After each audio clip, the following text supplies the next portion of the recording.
Hey, good afternoon, everybody. So just a quick update. This is, for anybody out there that might be interested. I'm just going to kind of show you what my plan is going into tomorrow. I've already executed this trade. It's pretty flat from where I've executed, so it's not late in the trade or anything like that. But I just want to show you my idea going into tomorrow. So first things first, you could see that we do have some data coming up. That data is very important.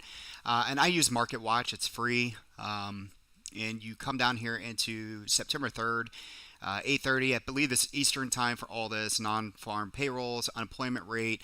Tomorrow's a big day. All right, tomorrow's a big day. And so, what I want to do is I want to create a neutral strategy, just looking at trading on a call and a put side for a bigger than expected move. Um, just understand that even these positions that I'm putting on, both of those could end up not working out. But I just want to go over some levels with you really quick. All right, so we're going to pull up the SPY. Now, I will tell you the SPY for this week for our neutral strategy has absolutely done well. And if you went out to trendytrading.co and you watched the blog, then guess what? You're able to see that not only do we, have we hit our targets, but we've hit the first two targets up here. Okay, so right towards the 454, this was your target two that I gave you on Sunday. And we came up into that area, and it looks like we rejected. You can see, I think it was Monday that we pushed out about 150%, just depending on what option strikes that traders took. Some traders did well above that.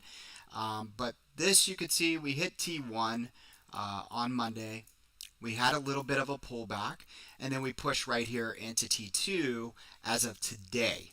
All right, so 454.04. I can't make this stuff up. You can go over to our blog and check that out, which is really neat, right? So as I said, any level to the upside is going to be resistance until it's not, and my levels to the downside are going to be support.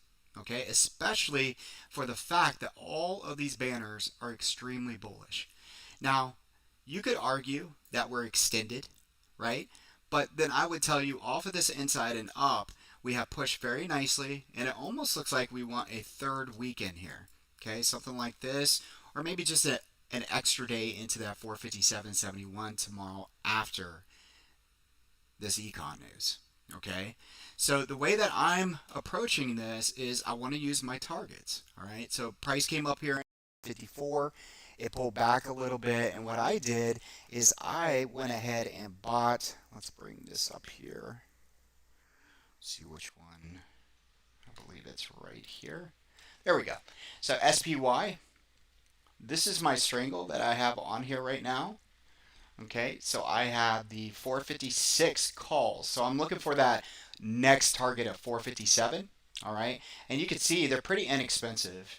The volume on here is just at around 44,000. We do have 116,000 here at the money, and then on the put side, what I'm going ahead and what I did here is that I am looking at the 452 side. So again, 456 and 452. And the idea here is that one of these sides we're able to really get a nice gain out of, and it takes care of the other side. Again, just a neutral strategy. Okay. Now, there's been plenty of times in the past where I make money on the put side, and then because we are in a bullish trend, we're able to sell out of that, and then we immediately start going right back up. So there is an opportunity to make money on the downside and then push up and then make money to the upside. Okay, so again, that's why I'm using this strategy going into tomorrow. Now let's just go ahead and look at those levels at and on just a smaller time frame. All right, so over here on the right hand side, I'm going to put you on a 4-hour chart, and then here on the left, I'm going to look at a daily chart.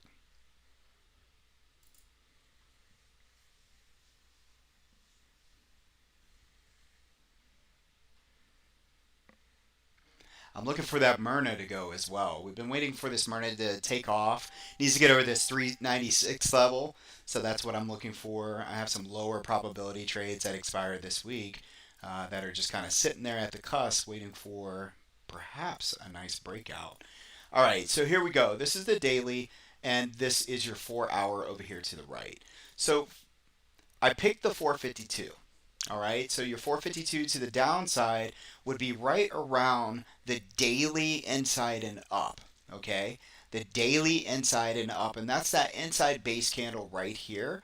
So again, it's that old adage, you say what was resistance then becomes support. So once again, we're in a bullish trend, and you can see here if price were to pull back, I would expect support to be what used to be resistance. Okay, now maybe numbers are, not what they need to be and the market really pulls back. What would I be looking for? The 9 EMA on the daily. Okay, so at or around 450. So there's an opportunity to make even more money to the downside here. Okay, but either way, I want to be smart and get the puts a little bit closer. Okay, just because we're so bullish across the board. Now, on the call side, it's pretty straightforward. I'm shooting for my upper target up here at 457.71. It feels a little stretched, okay, so I went ahead and went with the 456. All right, so the 456 and the 452. So that's my idea going into tomorrow, and the reason why is again overall bullish. However, I want a neutral strategy because I'm not sure what's going to happen with these numbers. The August job numbers this Friday, if it comes out strong, stronger than the estimated 720,000 ads, then the market, by all accounts, would probably sell off, knowing that it would guarantee a tapering of the liquidity injections that would occur very soon, right? If the numbers come in weak, then the market will rally for sure, or just the probabilities would be higher, thinking that the tapering will be at least held off until the interim, right?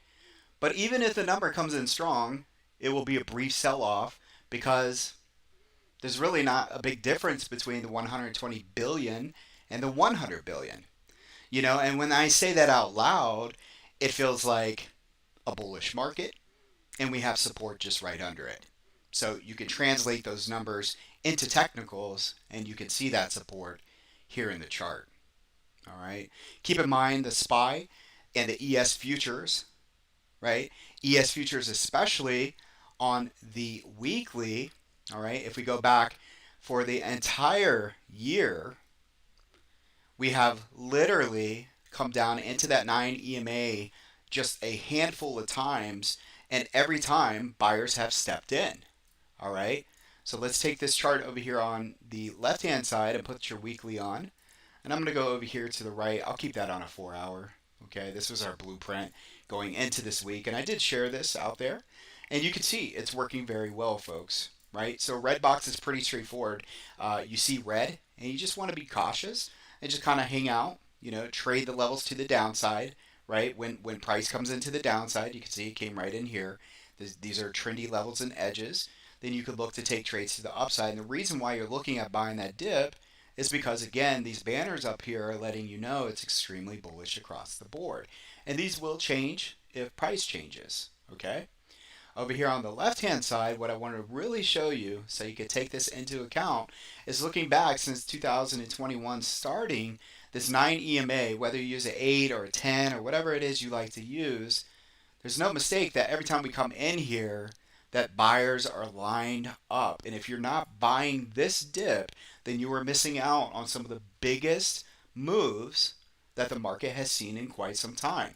Now, I've told the team here, and I'll tell you this, the week that we close underneath this 9 EMA cloud, and the next week continues to move on a lower low, we will have a different look. There'll be a different approach to the market. But for now, for me, it's buy the dip on all time frames as long as the levels are holding that I'm providing on the charts. Okay? So, anyways, I hope you guys are having a great day. We had some great wins off the start. I do have some trades, I think like 3 day trades that I'm in that were all fluctuating between flat and negative 30%. I'm just kind of waiting because I think the market's waiting on these numbers tomorrow. So I'm just kind of trading around my comfortable allocation going into tomorrow. and then also taking off bigger gains as we opened up this morning. So good luck to everybody there. Don't forget to check out TrendyTrading.co. We have a blog there that you can use that I'll be putting information on there. That's all for free. And you can also check us out on a trial for, I believe, just like 20 bucks or under 20 bucks, something like that. But I really appreciate you guys, and we'll be back most likely tomorrow for a nice morning huddle and see if we have anything on there that produces a nice risk to reward. Good luck, guys.